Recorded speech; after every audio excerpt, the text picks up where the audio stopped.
ചേട്ടാ, കേരളത്തിലെ police number 1 police എന്നാണ് പറഞ്ഞ് മേനി നടിക്കുന്നത്. അത് പറഞ്ഞുകൊണ്ടാണ് ഇവിടെ ആഭ്യന്തര വകുപ്പ് മികച്ചതാണെന്ന് സ്ഥാപിക്കുന്നതും അതൊക്കെ പറഞ്ഞുകൊണ്ട് തന്നെയാണ്. ഒരു പ്രതിപക്ഷ MLA-ക്കെതിരെ ഗുരുതരമായ ആരോപണം വന്നു. ഏതാണ്ട് 2 മാസത്തോളമായി ഇപ്പോൾ ആരോപണം വന്നിട്ട്. അന്നു മുതൽ ഇന്നോളം ആ ആരോപണത്തിൻ്റെ നിജസ്ഥിതി എന്താണെന്ന് പോലീസ് അന്വേഷിച്ചുകൊണ്ടിരിക്കുകയാണ്. ഈ പറയുന്ന അതായത് ലൈംഗിക ആരോപണമാണ്. അപ്പോൾ ഇതുമായി ബന്ധപ്പെട്ട ആ സ്ത്രീ ഏതാണ്, ഈ പരാതിക്കാരി ഉണ്ടോ, ഇപ്പോൾ പത്രത്തിൽ പരസ്യം കൊടുക്കേണ്ട അവസ്ഥയിലാണ്. MLA-ക്കെതിരെ പരാതിയുള്ളവർ പോലീസിനെ സമീപിക്കുക, വേണമെങ്കിൽ ഇനാമും കൂടി പ്രഖ്യാപിക്കേണ്ട അവസ്ഥയിലാണ് പോലീസ്. ഒരു ചുക്കിനും ചുണ്ണാമ്പിനും കൊള്ളല്ലെങ്കിൽ പിന്നെ പോലീസുകാരെ പറഞ്ഞു വിട്ടുകൂടെ? എന്താണ് അവസ്ഥ? അതായത് ഇന്ന് മാതൃഭൂമി ദിനപത്രത്തിൻ്റെ എഡിറ്റോറിയൽ തന്നെ പോലീസ് വകുപ്പിനെ കുറിച്ച്, യഥാർത്ഥത്തിൽ പോലീസ് എന്ന് പറഞ്ഞാൽ എന്താണ്, പോലീസിനെ ഇങ്ങനെ അടച്ച് ആക്ഷേപിക്കുമ്പോൾ പോലീസ് എന്താണ് എന്നൊരു നരേഷനൊക്കെ കൊടുത്തിട്ടൊരു എഡിറ്റോറിയൽ തന്നെ ഇന്നത്തെ മാതൃഭൂമിയിലുണ്ട്. പോലീസിനെ ഒരിക്കലും നമ്മൾ ഈ കാളടിച്ച് വെടിവെക്കുക എന്ന രീതിയിൽ നമ്മൾ പറയുകയല്ല. അതായത് ഭരണത്തിലിരിക്കുന്ന രാഷ്ട്രീയ പാർട്ടിക്ക് വേണ്ടി ചട്ടുകമാകുന്ന രീതിയിൽ എന്ന് പോലീസ് മാറുന്നോ അപ്പോഴാണ് പോലീസ് ജനങ്ങളിൽ നിന്ന് അല്ലെങ്കിൽ സമൂഹത്തിൽ നിന്ന് അകന്നു പോകുന്നത്. ഒരു പരാതി പോലും കൊടുക്കാൻ ചെല്ലാൻ പറ്റാത്ത സ്ഥിതിയിൽ പോലീസ് മാറുന്നത് അവിടെയാണ്. എല്ലാ വിഭാഗത്തിനിടയിലും ക്രിമിനലുകളും അല്ലാത്തവരും ഉണ്ടെന്ന് പറയുന്നത് പോലീസിനകത്ത് ക്രിമിനലുണ്ട്. അപ്പോൾ ഇവിടെ രാഷ്ട്രീയമായിട്ട്, അതായത് ഇപ്പോൾ സംഭവിച്ചിരിക്കുന്നത് പോലീസിനകത്ത് വളരെ വളരെ ഇതായിട്ട് രാഷ്ട്രീയവൽക്കരണം നടന്നിട്ടുണ്ട്. അതായത് CPM എന്ന് പറയുന്ന പാർട്ടി അവരുടെ രാഷ്ട്രീയം, ആഭ്യന്തര വകുപ്പ് കൈകാര്യം ചെയ്യുന്നത് മുഖ്യമന്ത്രിക്ക് പോലീസ് വകുപ്പ് കൈകാര്യം ചെയ്യാൻ വേണ്ടി തന്നെ ഒരു പൊളിറ്റിക്കൽ സെക്രട്ടറി, അത് കണ്ണൂരിൽ നിന്ന് തന്നെ ഒരാൾ, പാർട്ടിയുടെ സംസ്ഥാന കമ്മിറ്റി അംഗം, അതൊരു വ്യക്തമായ ധാരണയൊന്നും ഇല്ലാതെ കാര്യങ്ങൾ ഓപ്പറേറ്റ് ചെയ്താണ് ഈ പോലീസിനോട് ഇപ്പോൾ ജനത്തിന് ഇത്രയും അവമതിപ്പ് ഉണ്ടാകുന്നതിൻ്റെ മെയിൻ കാരണം.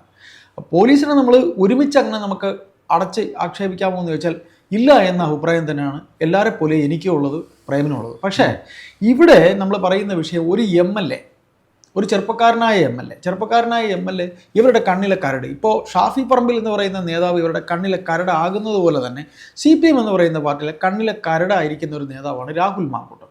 അയാളായിട്ട് തന്നെ അയാൾക്ക് കുറേ പ്രശ്നങ്ങൾ അയാൾ ഉണ്ടാക്കി, ചെറുപ്പത്തിൻ്റെതായ കുറേ തിളപ്പ് ഈ ചെറുപ്പക്കാരൻ കാണിച്ചു. പക്ഷേ ഇവിടെ നാളിതുവരെ ഈ 2ാം പിണറായി സർക്കാരിൻ്റെ കാലത്ത് ഇവർ പൊളിറ്റിക്കലി ആരെയൊക്കെ ഒതുക്കാനായിട്ട് ഇറങ്ങിയിട്ടുണ്ടോ, ആരെയൊക്കെ രാഷ്ട്രീയമായിട്ട് നിർമ്മാർജ്ജനം ചെയ്യാനായി ഇറങ്ങിയിട്ടുണ്ടോ, അതൊക്കെ തന്നെ അവർ പരാജയമാണ്. അതിന് ഉദാഹരണം തന്നെയാണ് ഈ രാഹുലിൻ്റെ വിഷയം.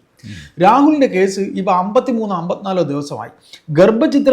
നിർബന്ധിച്ച് ഗർഭചിത്രത്തിന് വിധേയനാക്കാൻ ശ്രമിച്ചു എന്ന് പറഞ്ഞുകൊണ്ടാണ് ഈ പറയുന്ന രാഹുൽ മാങ്കൂട്ടത്തിനെതിരെ ഇവർ കേസ് എടുത്തിരിക്കുന്നത്.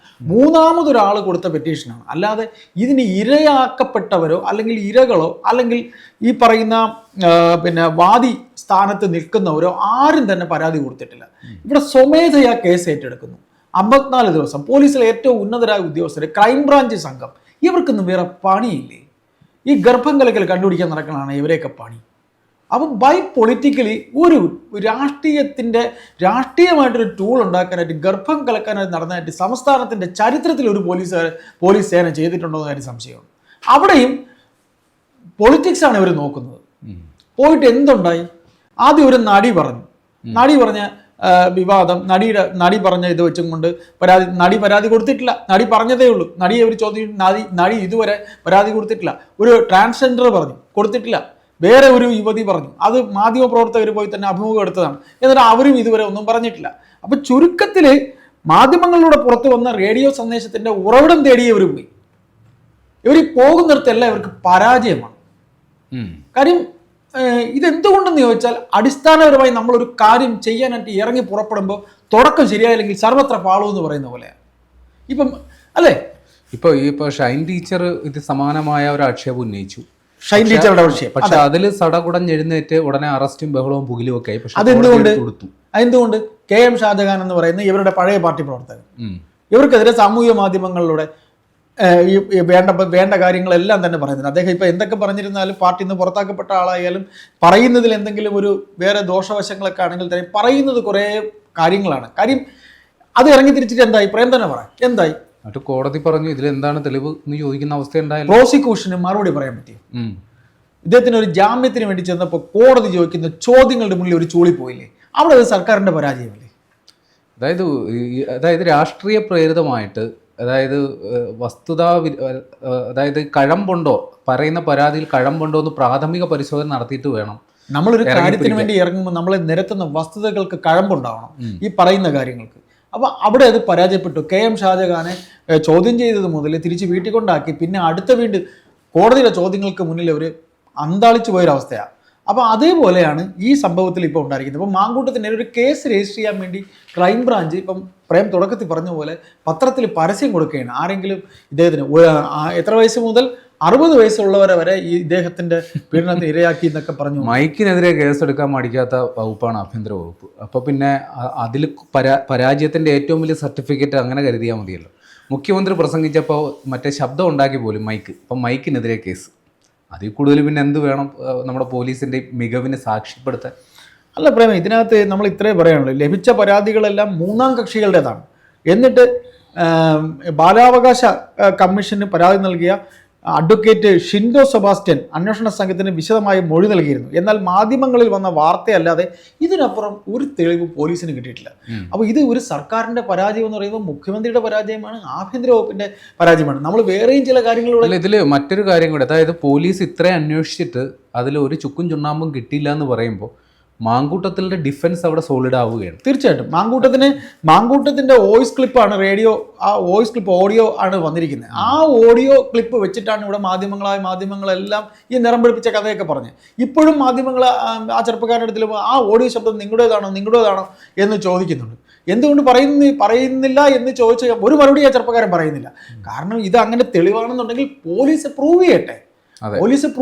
ഒരു കേസ് അയാൾക്കെതിരെ വരട്ടെ, കേസിന്റെ മേലെ അന്വേഷണം വരട്ടെ. അന്വേഷണം വരുമ്പോൾ ഇതിന് മറുപടി ഈ പറഞ്ഞ മാധ്യമങ്ങളോട് പറയണ്ട, അന്വേഷണ ഉദ്യോഗസ്ഥർ തന്നെ അങ്ങ് വെളിപ്പെടുത്തിയാൽ മതി. മാങ്കൂട്ടത്തിന്റെ കാര്യത്തിൽ ഇത് 2ാമത്തെ പരാജയമാണ്. ആദ്യം ഈ വ്യാജ തിരിച്ചറിയൽ കാർഡ് ആ ഒരു ആരോപണം അവരുടെ സംഘടനാ തെരഞ്ഞെടുപ്പ് രാഹുൽ നടുറോഡിൽ നിന്ന് വെല്ലുവിളിക്കായിരുന്നു. ഒരു FIR എനിക്കെതിരെ എടുക്കും, ധൈര്യം ഉണ്ടെങ്കിൽ എടുക്കുന്ന രീതിയിൽ. അപ്പോൾ ഇവിടെ അത് തന്നെയാണ് മാങ്കൂട്ടം പറയുന്നത്. എനിക്കെതിരെ എവിടെടുത്ത് ഒരു FIR ഇല്ല, ഒരു പരാതി ഉണ്ടായില്ലെങ്കിൽ, അല്ലെങ്കിൽ ഒരു പോലീസ് അന്വേഷിച്ച് അതിൽ തെളിവ് സഹിതം കണ്ടെത്തിയാലല്ലേ എനിക്ക് മറുപടി പറയേണ്ട ബാധ്യതയുള്ളൂ. അദ്ദേഹം ഇപ്പോൾ പൂർവാധിക ശക്തിയായിട്ട് പാലക്കാട്. ഏതായാലും നമ്മൾ ഒരു രാഹുൽ മാങ്കൂട്ടത്തിൻ്റെ വിഷയമാണ് പറയുന്നതെങ്കിലും ഈ പറയുന്നത് പോലീസിന് ലഭിച്ച 10 പരാതികളുടെ അടിസ്ഥാനത്തിലാണ് കേസ് രജിസ്റ്റർ ചെയ്തും അന്വേഷണത്തിൽ പ്രത്യേക സംഘത്തെ നിയോഗിച്ചതും. 18 മുതൽ 60 വയസ്സ് വരെ പ്രായമുള്ള സ്ത്രീകൾ ഉൾപ്പെട്ടു എന്നും ചിലരെ ഗർഭചിത്രത്തിന് വിധേയമാക്കി എന്നൊക്കെയാണ് കഥ വന്നിരിക്കുന്നത്. അപ്പോൾ നമ്മുടെ സർക്കാരിൻ്റെ കാശ് എത്ര ഉദ്യോഗസ്ഥരെ ക്രൈംബ്രാഞ്ചിൽ അവർക്ക് വേറെ പണിയുള്ളതല്ലേ? അപ്പോൾ രാഹുൽ മാങ്കൂട്ടത്തിന് ഇവർക്ക് ഒരു ചെറുവിരൽ അനക്കാൻ പറ്റിയിട്ടില്ല. ഇതുപോലെ നിരന്തരം പരാജയപ്പെട്ടുകൊണ്ടിരിക്കുന്ന നിരവധി കേസുകൾ. ഇപ്പം നമ്മൾ ആവശ്യം വേണ്ട കാര്യത്തിൽ ഇവർക്കൊന്നും ചെയ്യാനില്ല. ഇപ്പം നമ്മൾ കഴിഞ്ഞ ദിവസം കുപ്രസ്ത കുറ്റവാളി കോടിസൂരി ഉൾപ്പെടെയുള്ളവരെ ആ മാഹി കൊലക്കേസിൽ വിട്ട സംഭവം വന്നു. അതിൽ പ്രോസിക്യൂഷൻ പറഞ്ഞ മറുപടി കേട്ട ഈ സർക്കാർ നെറ്റിൽ ഒളിച്ചു പോകും. ഒരു സാക്ഷി പറയാൻ പോലും ആരെയും കിട്ടില്ല. കൊലപാതകം കഴിഞ്ഞിട്ട് എത്രയോ മാസം പ്രതികൾ വിരാജിച്ച് അന്ന് ആഭ്യന്തരം നോക്കുന്നത് ഇവരുടെ പ്രിയപ്പെട്ട നേതാവ് കോടിയേരി ബാലകൃഷ്ണനാണ്. ആ പ്രോസിക്യൂഷൻ പറയുന്ന മറുപടിയാ ആൾക്കാർക്ക് പേടിയാ സാക്ഷി പറയാനായിട്ട്. അപ്പോൾ പ്രോസിക്യൂഷൻ നമ്മുടെ സർക്കാരിൻ്റെ മുഖമാണ്. അവർക്ക് പിന്നെ ഒരു കൊലക്കേറ് വാങ്ങിക്കൊടുക്കാൻ അത് അവരുടെ സ്വന്തം ആളായതുകൊണ്ട് അവർ തോന്നിയ പോലെ പ്രതികൾ സ്വമേധയാണ് പോലീസ് സ്റ്റേഷനിൽ പോയി കീഴടങ്ങിയത്. അല്ല, ഇപ്പോൾ ഇതിൽ ആഭ്യന്തര വകുപ്പിനെ കുറ്റപ്പെടുത്തിയോ വിമർശിച്ചോ ആരെങ്കിലും സംസാരിക്കുകയോ പ്രതികരിക്കുകയോ എഴുതുകയോ ഒക്കെ ചെയ്താൽ അവർക്കെതിരെ കേസാണ്. ഇപ്പോൾ പറയുകയാണെങ്കിൽ മറുനാടൻ മലയാളിക്കെതിരെ അന്വേഷണ റെയ്ഡ്, ക്രൈം നന്ദകുമാറിനെതിരെ നടപടി, ഇപ്പോൾ ഷാജഹാനെതിരെ നടപടി.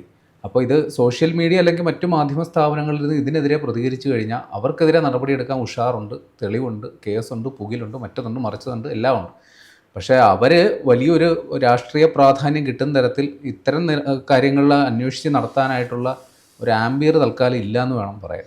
അല്ല പ്രേമ, ഇതിൽ നമുക്ക് പറഞ്ഞ് അവസാനിപ്പിക്കാനുള്ളത് വെറുതെ കുറേ ഷോ കാണിക്കാനായിട്ട് പോലീസുകാരെ ഇങ്ങനെ ഇറക്കി SIT എന്ന് പറയുന്ന ഒരു അന്വേഷണ സംഘം എന്ന് പറയുക, അല്ലെങ്കിൽ ഇതിനു വേണ്ടി ഒരു അന്വേഷണ സംഘത്തെ രൂപീകരിക്കുക, അവരെ ഇത് ഏൽപ്പിക്കുക, അവർ കുറേ ഷോ നമ്മളെ മാനസികമായി പീഡിപ്പിക്കുക, വിളിച്ചോണ്ട് പോവുക, മെനക്കെടുത്തിക്കുക എന്നൊക്കെ, അതൊക്കെ ഞങ്ങളെ കൊണ്ട് പറ്റുള്ളൂ. അത്രയെങ്കിലും നിന്നെയൊക്കെ ചെയ്യാതെ ഞങ്ങൾക്ക് ഉറക്കം വരില്ല. അതാണ് ഞങ്ങളുടെ പൊളിറ്റിക്സ്, ഞങ്ങളുടെ പാർട്ടി എന്നാണ് CPM പറയാതെ പറയുന്നത്. മെനക്കെടുത്തിക്കുക.